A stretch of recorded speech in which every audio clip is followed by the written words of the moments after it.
शान्ताकारं भुजगशयनं पद्मनाभं सुरेशं विश्वाकारं गगनसदृशं मेघवर्णं शुभांगं लक्ष्मीकान्तं कमलनयनं योगिहृद्यानगम्यं वन्दे विष्णुं भवभयहरं सर्वलोकैकनाथम्। गरुडगमन तव चरणकमलमिव मनसि लसतु मम नित्यं।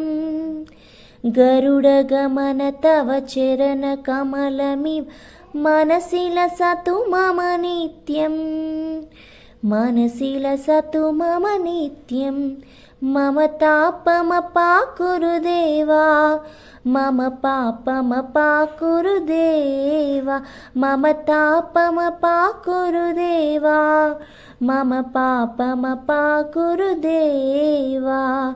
हरिहरनारायणम् अखिललोकनायकम् आद्यन्तरहितम् आदिनारायण।